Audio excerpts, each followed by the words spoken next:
Tracy tidak terlalu mengerti perkataan Daniel. Ia juga tidak mengerti apa maksud Daniel. Tidak paham mengapa Daniel bersikeras ingin membuat Friska berpihak padanya. Tidak peduli apapun yang terjadi di masa depan, ia tidak ingin memiliki hubungan apapun dengan Friska. Lebih baik orang ini secepatnya menyingkir dari hadapannya, tidak muncul lagi selamanya. Namun Daniel begitu bersikeras, Tracy juga tidak ingin berdebat dengannya karena masalah ini. Kini sisa waktunya semakin sedikit, semua orang menurut dan patuh padanya. Waktu yang berharga berlalu dengan sangat cepat, kini sudah lewat 2 hari. Tabib dewa masih belum bisa ditemukan. Daniel pada dasarnya sudah melakukan serah terima mengenai pekerjaan grup perusahaan. Beberapa hari terakhir ini pasangan dari keluarga Lois, Vincent dan Maggie terus mencarinya, hendak berdiskusi mengenai anaknya Duke Louis, berharap bisa melepaskannya. Mereka telah dikeluarkan dari proyek stadion, kini harapan mereka satu-satunya adalah membawa pulang anaknya dengan selamat. Sejak Duke ditangkap di kota tua oleh Ryan, dia terus dikurung hingga sekarang sudah 10 hari. Ganjaran yang seharusnya ia terima, sekarang sudah ia terima. Kondisi kejiwaannya kini sangat buruk. Jika ia masih dikurung, takutnya ia akan mengalami gangguan kejiwaan. Vincent dan Maggie menangis memohon pada Daniel agar ia dapat membiarkan satu keturunan keluarga Lois untuk tetap hidup. Daniel dengan raut wajah tanpa ekspresi mendengarkan perkataan mereka selama setengah jam. Ia menatap jam tangannya dan berkata dengan tenang, "Aku masih ada rapat, aku undur diri dulu." Ia berkata sambil berdiri dan meninggalkan tempat itu. "Daniel." Vincent panik, ia langsung berlutut di hadapan Daniel dan memohon dengan nada rendah, "Aku tahu yang kamu khawatirkan. Aku mau minta maaf padamu dengan tulus sekarang. Aku mohon, biarkan putraku tetap hidup. Aku bersumpah akan terus memantau dan mengontrolnya kelak. Aku tidak akan membiarkannya mengusik Tracy lagi. Kami tidak akan membiarkan Duke datang lagi ke kota Bunaken." Maggie memohon dengan rendah hati, "Mohon lepaskan dia. Kami tidak menginginkan uang, juga tidak menginginkan proyek itu lagi. Kami hanya ingin membawa putra kami pulang." "Kalian tidak seharusnya datang memohon padaku," Daniel berkata dengan dingin. "Kalian seharusnya memohon pada orang yang bersangkutan langsung." Vincent dan Maggie saling berpandangan saat mendengar perkataan ini. Mereka tahu maksud Daniel. Daniel ingin mereka memohon pada Tracy. Ryan memberitahu mereka bahwa Tracy akan segera sampai di kantor untuk rapat bersama dengan Daniel. Vincent dan Maggie langsung mencari Tracy, memohon kepadanya dengan nada rendah. Mereka mengulang kembali apa yang telah mereka katakan sebelumnya pada Daniel. Tracy merasa sedikit bersalah terhadap Duke. Ia selalu merasa seandainya dari awal ia tidak menyetujui lamaran Duke, situasi tidak mungkin berubah menjadi seperti ini. Terlebih lagi, Duke Louis sudah mendapatkan ganjarannya. Vincent dan Maggie melepaskan harga diri untuk memohon padanya. Ia juga tak ingin menyelakai mereka. Akhirnya ia pun membujuk Daniel untuk melepaskan Duke. Di hadapan Vincent dan Maggie, Daniel berkata akan melepaskan Duke demi Tracy. Ia berharap Vincent dan Maggie menjemput kembali putranya dan mendisiplinkan putranya dengan baik. Jika tidak, lain kali tidak akan ada belas kasihan lagi untuknya. Vincent dan Maggie sangat berterima kasih. Mereka menjemput Duke dan meninggalkan kota Bunaken tanpa jejak. Ryan tidak tenang. Ia menanyakan apakah ia perlu meminta orang untuk mengawasi mereka. Daniel mengetahui situasi dengan sangat jelas. Ia berkata bahwa keluarga Louis saat ini sudah akan bisa melawan karena mereka sudah dikeluarkan dari proyek stadium. Mereka juga akan mendapat tekanan dan diadili oleh keluarga negara Front. Sudah cukup bagi mereka untuk berurusan dengan keluarga kerajaan. Mereka tidak akan memiliki kekuatan untuk menyiksa Tracy lagi. Setidaknya untuk beberapa tahun mereka akan kehilangan kekuatan mereka. Ryan menjadi tenang setelah mendengar perkataan ini. Kini serah terima grup perusahaan sudah selesai sepenuhnya. Daniel membawa Tracy masuk ke dalam grup perusahaan agar semua pihak terkait dapat mengenal Tracy. Ada Sanjaya dan Tony duduk di kursi direksi. Jika terjadi sesuatu pada Daniel, anggota grup perusahaan tidak perlu khawatir. Perkara rumah tangga juga sudah diatur sedemikian rupa. Kini satu-satunya yang harus ia selesaikan adalah menemukan tabib dewa secepatnya. Namun tabib dewa seperti menghilang tanpa jejak, tidak ada informasi mengenainya sama sekali. Daftar pencarian orang yang diminta Tracy untuk diumumkan oleh Ryan juga hilang bak ditelan bumi. Tidak ada lagi yang bisa mereka lakukan. Daniel sudah lama putus asa, kini ia fokus dengan persiapan pernikahan. Di akhir pekan, ia membawa Tracy dan anak-anak mengambil foto pernikahan lagi. Pernikahan yang kali ini berbeda dengan pernikahan sebelumnya. Daniel tidak mengundang selebriti, partner bisnis, atau tokoh-tokoh politik lainnya. Ia hanya mengundang keluarga Wellens, petinggi grup perusahaan. Pernikahan pun diselenggarakan langsung di Villa Sisi Selatan. Ia hanya ingin keluarganya menjadi saksi cinta mereka, tidak perlu menjelaskannya kepada siapapun. Tracy juga sangat menyukai pernikahan yang sederhana ini. Kali ini foto pernikahan dipotret di bukit dengan tema hutan liar. Sebuah keluarga terdiri dari orang tua dan anak-anak, ditambah 3 bocah cilik, burung elang dan burung beoroksi. Berbeda dengan yang lainnya, konsep ini cocok dengan kepribadian Daniel dan Tracy. Sehari sebelum pernikahan, Tracy meminta Winnie merilis foto keluarga bahagia mereka bersepuluh di sosial media secara resmi mengumumkan pernikahan mereka. Dalam sekejap, berita ini menjadi sensasi global. Muncul banyak desas-desus di internet, diskusi mengenai pernikahan yang sempurna dan unik di abad ini, dan diskusi mengenai dua keluarga, Wellens dan Moore. Tentu saja ada juga diskusi panas tentang ke-6 anak dan 2 hewan peliharaan. Ada berbagai macam komentar, kecurigaan, spekulasi yang berterbaran di dunia luar. Namun ini semua tidak penting. Daniel dan Tracy hanya ingin menyelenggarakan pernikahan dengan lancar, menyelesaikan pernikahan 2 tahun lalu yang belum selesai. Semua berjalan sempurna. Sehari sebelum pernikahan, Daniel dan Tracy mendaftarkan pernikahan mereka. Seluruhnya sudah selesai dipersiapkan. Amanda dan Dixon datang dari kota tua untuk menghadiri pernikahan mereka. Terkait penyakit Daniel, mereka tidak punya pilihan selain membantu merawat Daniel. Paman Paul dan Dani juga ikut hadir di pernikahan mereka. Malam harinya, Daniel meminta Bibi Riana menyiapkan perjamuan makan malam dengan saudara dan teman-teman dekat Daniel. Secara bersamaan, Daniel juga berterima kasih secara pribadi kepada Sanjaya dan Tony. Ia juga mengatakan bahwa masa depan keluarga Wellens mungkin akan dipercayakan pada mereka, meminta mereka untuk banyak membantu Tracy dan anak-anak melindungi keluarga ini. Sanjaya dan Tony menangis mendengar perkataan ini. Mereka bersumpah akan melindungi keluarga Wellens.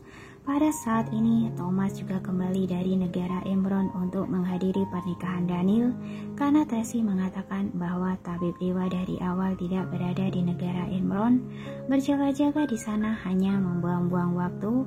Terlebih baik kembali dan bekerja di posisi yang dibutuhkan. Sehari sebelum pernikahan, Villa Sisi Utara dan Villa Selatan sangat ramai. Tracy mengatur tamu-tamu undangan berkumpul di Villa Sisi Utara. Di tengah malam, ia membawa ketiga bocah cilik ke Villa Sisi Utara, menunggu Daniel membawa mobil rombongan datang menjemputnya di pagi hari. Setelah perjamuan malam selesai dan tamu-tamu pulang, pelayan mulai berberes. Paula dan Naomi menjaga anak-anak. Thomas mengatur keamanan untuk acara besok. Ryan juga bersiap-siap untuk acara pernikahan besok. Daniel dan Tracy berjalan-jalan di taman, menatap rumah yang berdekorasi sempurna seperti di dalam mimpi. Senyum menghiasi wajah kedua orang itu. Akhirnya, aku bisa menikahimu. Daniel menggenggam tangan Tracy dan berkata dengan penuh emosional, kali ini, aku pasti akan memberikanmu pernikahan yang sempurna. Suamiku, Tracy memeluk Daniel dan membenamkan wajahnya ke dalam dadanya. Mendengarkan detak jantungnya, ia merasa sangat nyaman dan bahagia. Kita akan bersama selamanya. Percayalah padaku.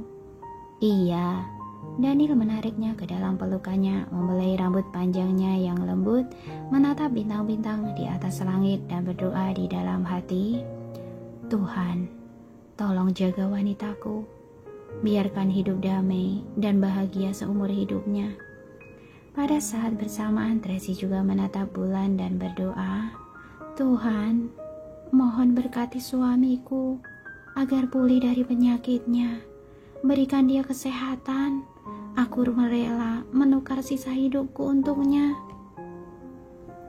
Kedua orang itu sama-sama berdoa kepada Tuhan menukarkan milik mereka yang terpenting untuk keamanan dan kebahagiaan satu sama lainnya. Mungkinkah Tuhan akan mendengar doa mereka? Malam semakin larut, villa sisi selatan perlahan-lahan kembali tenang. Seluruh tempat yang akan digunakan untuk acara pernikahan besok sudah selesai didekorasi. Seluruh tempat dipenuhi warna-warni kebahagiaan. Seluruh pelayan kini telah tidur bersiap-siap untuk acara pernikahan besok. Para pengawal bergantian shift untuk berjaga. Paula dan Naomi membawa ketiga bocah cilik yang sudah tertidur kembali ke villa sisi utara. Tracy tidak rela berpisah dengan Daniel dan berkata, Suamiku, aku pulang dulu. Pulanglah, besok pagi kita bertemu lagi. Daniel menatapnya dengan lembut. Beberapa jam lagi. Tapi aku tidak mau berpisah denganmu. Tracy terus memeluk pinggangnya, tidak mau melepaskannya. Entah mengapa di dalam hatinya muncul perasaan takut dan firasat tidak enak. Kalau begitu, jangan pulang, tidurlah di sini.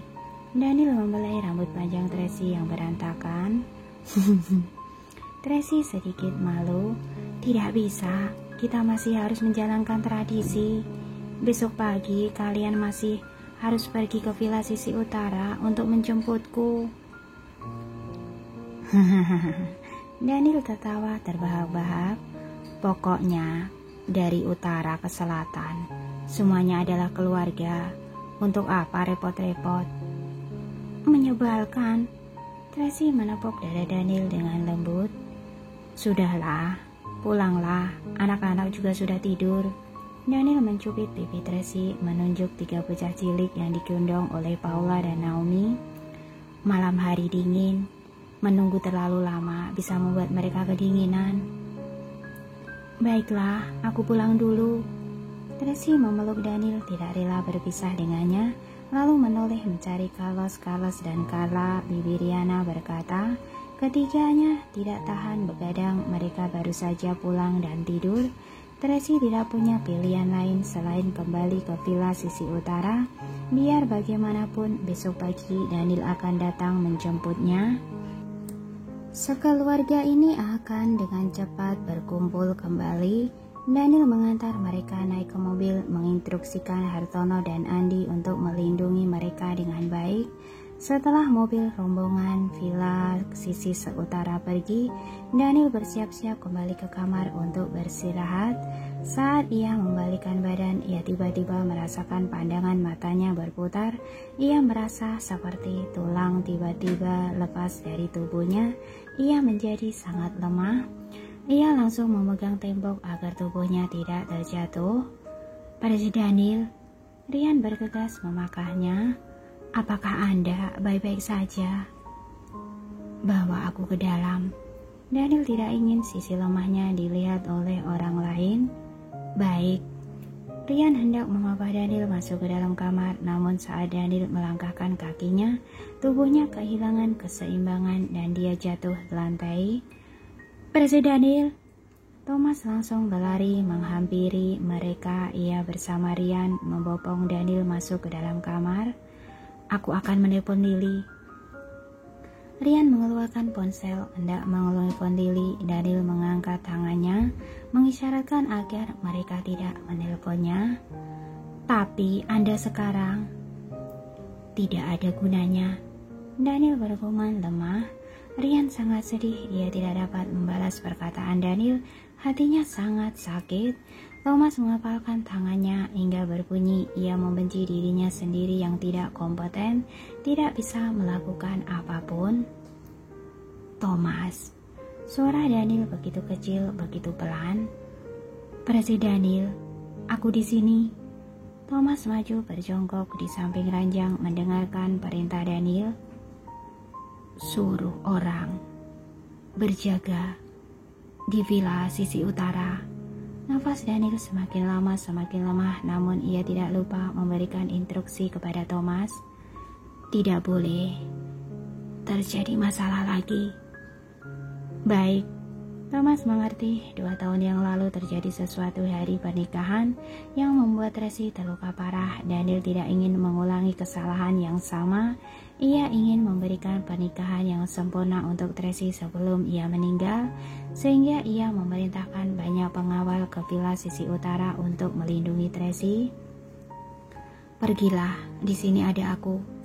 Rian maju dan berjongkok di samping ranjang, lanjut mendengarkan perintah Daniel. Presiden Daniel, apakah Anda masih punya perintah lainnya?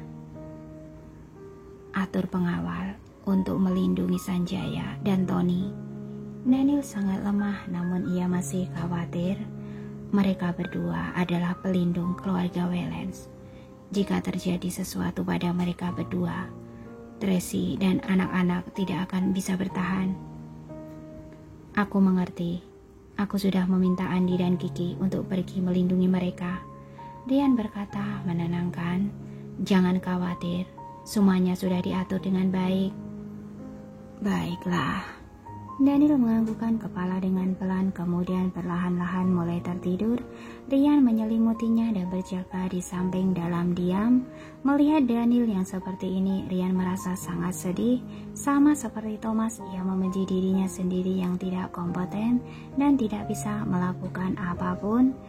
Jika bisa bertukar nasib, ia bersedia menggantikan Daniel. Ring ring ring ring. Saat ini ada panggilan masuk dari Tracy.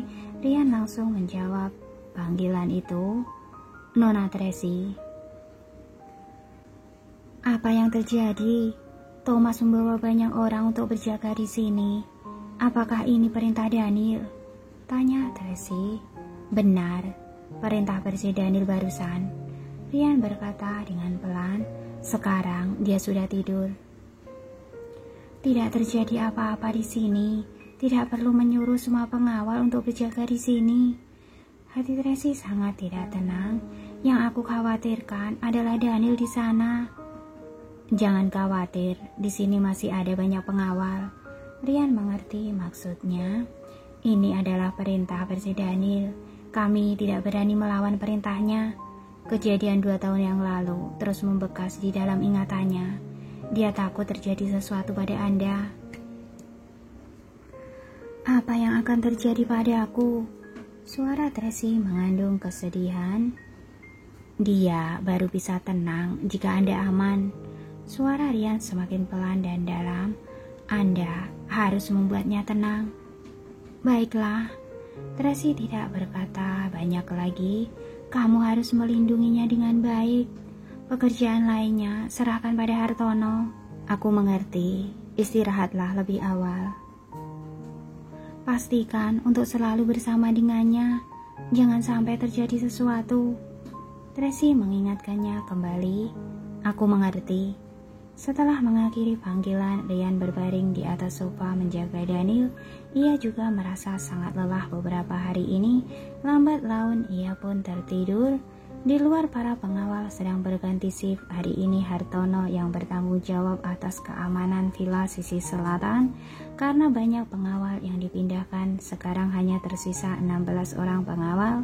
Setelah bergantian shift, ada 8 orang pengawal yang masih berjaga. Dalam situasi normal, pengawal sejumlah ini sudah cukup. Lagi pula tidak pernah terjadi sesuatu di villa. Sudah bertahun-tahun villa ini aman-aman saja. Namun karena besok ada acara pernikahan, malam ini Hartono memerintahkan semuanya untuk fokus dalam penjagaan, berjaga di tempat masing-masing dengan baik, tidak boleh terjadi kecelakaan apapun. Para pengawal juga mematuhi tanggung jawab mereka dan siap bertarung. Dalam sekejap sudah lewat larut malam, jam 3 subuh, suasana villa sunyi senyap. Pengawal bernama Galih sedang berpatroli di taman. Tiba-tiba ia melihat sebuah sosok berjalan melewati kolam. Ia langsung berlari mengejarnya dan berkata dengan dingin, "Berhenti!" Orang itu menghentikan langkah kakinya. Dalam cahaya remang-remang terlihat postur tubuhnya yang tinggi dan kurus. "Presiden Daniel." Galih menatap jelas punggung sosok itu dan secepatnya meminta maaf. "Maafkan aku tadi tidak melihat jelas, aku pikir." "Mundur." Suara itu angkuh dan mendominasi. "Baik." Galih langsung menundukkan kepala dan mundur. Namun sosok itu tidak pergi dan masuk ke dalam dapur melalui pintu belakang.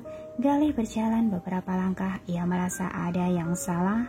Ia menoleh menatap ke tempat sosok itu muncul tadi, lalu menatap balkon kamar tidur utama di lantai atas. Ia bergumam sendiri, "Bukankah Presiden Daniel sedang tidur? Kenapa bisa di sini?" "Galih, apa yang kamu lakukan?" Pada saat bersamaan, Hartono yang sedang berpatroli berjalan menghampirinya. "Kak Hartono, coba tebak apa yang terjadi tadi?" Galih secepatnya melapor. "Aku menemukan sesosok orang yang berjalan secepat kilat melintasi kolam. Aku kira orang itu mencurigakan, lalu aku mengejarnya.